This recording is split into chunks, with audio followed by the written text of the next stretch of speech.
একটা বুদ্ধি শিখায় দেই। এটা হলো আপনাদের পারিবারিক জীবনকে সুখে রাখার জন্য। শুনলে আপনাদের সবাই খুব সুখী পরিবার হবে। আপনি মেয়েরা, মা বোনরা, আপনি মনে করবেন পুরো সংসারের 100 আপনার দায়িত্ব। আপনার হাজবেন্ড বা অন্য কারো কোনোই দায়িত্ব নেই। ক্লিয়ার? আর যিনি হাজবেন্ড, পুরুষরা, ভাইরা, আপনারা ভাববেন পুরো সংসারের 100 দায়িত্ব আপনার একার, মেয়েদের কোনো দায়িত্ব নাই। এছাড়া কোনোদিন সংসার সুখের হবে না। আমার কথা বুঝতে পারছেন? হ্যাঁ, ঠিক আছে। একটা পরামর্শ দিলাম, এটাই শেষ, আর কথা বলা যাবে না।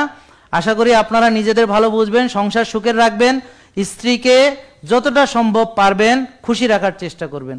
আর মেয়েরা স্বামীদেরকে যতটা সম্ভব হাসি খুশি, ওই যে বাইরের মানুষের সাথে যেভাবে ব্যবহার করেন ওইটা ঘরে স্বামীর সাথে করবেন। আর যে নোংরা ব্যবহারটা তার সাথে করেন, পারলে ওইটা বাইরের লোকের সাথে করবেন। কারণ হাদিসে স্পষ্ট আছে যে সবচেয়ে সুন্দর ভাষা ব্যবহার দেবা তোমার স্বামীকে। আর বাইরের লোকের সঙ্গে একেবারে বাজে, মানে একটু কড়া স্বরে, একটু কর্কশ ভাষায় কথা বলবো। আর আমরা কি করি?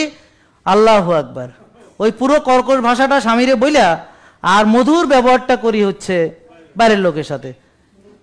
বুঝতে পারছেন? এটা হাদিসেরও লঙ্ঘন। 30 রকমের সমস্যা আছে আর 70 রকমের ভালো আছে। আপনি 70-এর দিকে তাকায় 30 মেনে নেবেন। বুঝছেন কথা? আপনারা কি করেন?